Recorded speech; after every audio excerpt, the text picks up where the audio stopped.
Pacifica, this is Democracy Now! The news is carrying reports that a pastor down in Gainesville, Florida, plans to burn the Holy Quran on September 11th. I am heartened by the clear, unequivocal condemnation of this disrespectful, disgraceful act.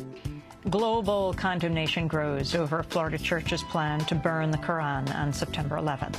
General Petraeus warns it could endanger U.S. troops abroad. We'll speak with a Gainesville student who's organizing a series of counter events, and we'll be joined by the Gainesville mayor. He's the first openly gay mayor and was targeted by the Florida church during his campaign.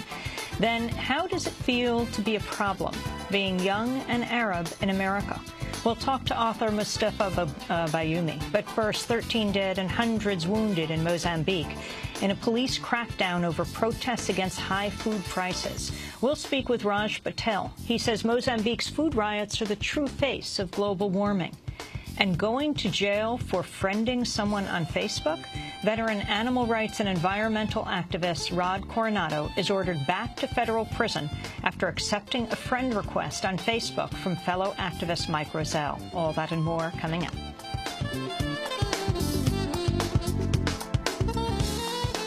Welcome to Democracy Now!, democracynow.org, The War and Peace Report. I'm Amy Goodman. President Obama is expected to unveil additional economic proposals today that will include an end to Bush-era tax cuts for the wealthiest Americans. In a speech from Milwaukee, the White House says Obama will call on lawmakers to extend the tax cuts for 98% of Americans while returning those who make above $200,000 to pre-2001 levels. Obama will also propose in Cleveland today another set of tax cuts on capital expenditures for businesses that Democrats say are intended to win Republican and corporate support. In Iraq, 2 U.S. troops were killed, another 9 wounded Tuesday when an Iraqi soldier opened fire at a military base north of Baghdad. The soldier had apparently gotten into a dispute with an American during a sports match. The U.S. military says he was killed after U.S. troops returned fire. It was the first U.S. deaths in Iraq since the Obama administration declared a nominal end to combat operations last week. The United Nations has doubled its tally of rapes committed in eastern Congo since July and said it holds partial responsibility for failing to prevent them. The UN now says over 500 women, girls, and babies were raped when Rwandan and Congolese rebels stormed the town of Luvungi and another nearby area. It took 3 weeks for the UN to respond, even though the town is just miles from a UN base.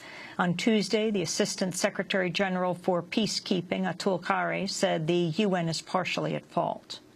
While the primary responsibility for protection of civilians lies with the state, its national army and police force, clearly, we have also failed. Our actions were not adequate, resulting in unacceptable brutalization of the population of the villages in the area. We must do better. According to the UN, over 15,000 rapes were reported in the Democratic Republic of Congo in both 2008 and 2009. The UN, meanwhile, has delayed release of a report accusing the Rwandan military of war crimes and possibly even genocide in the Democratic Republic of Congo.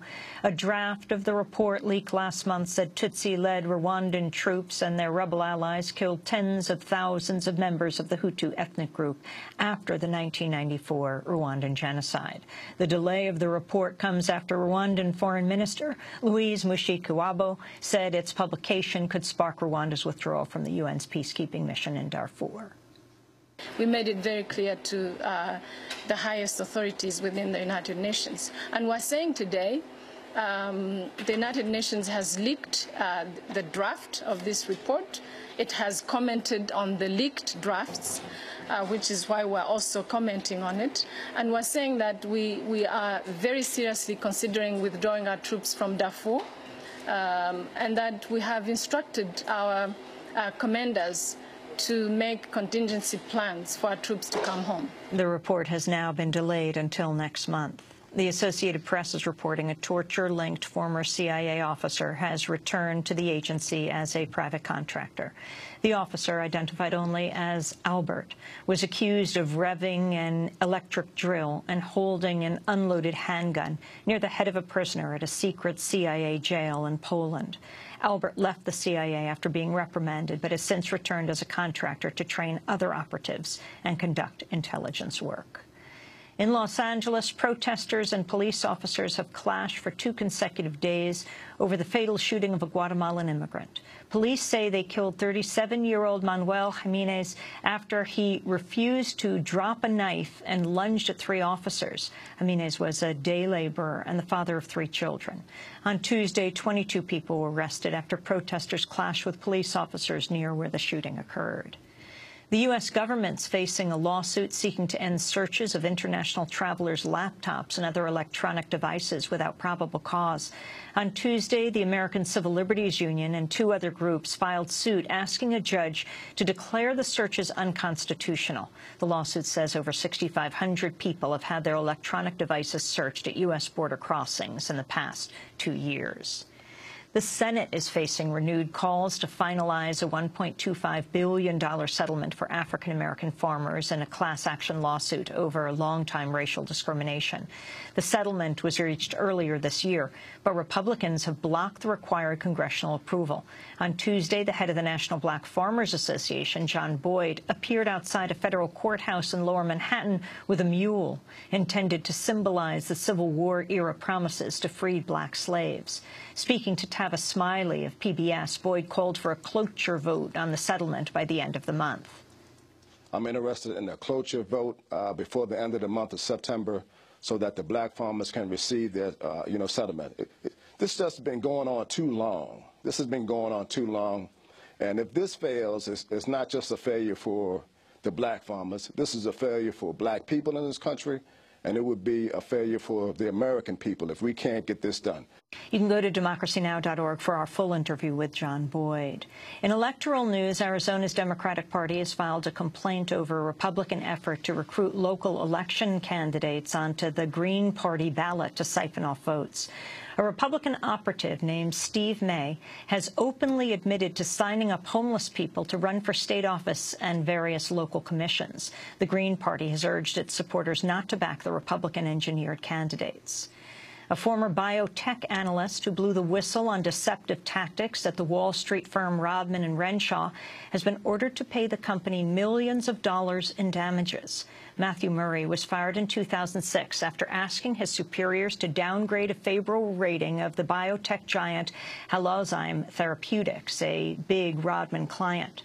Rodman filed a complaint against Murray after he attempted to pass on his internal correspondence with company officials to Congress.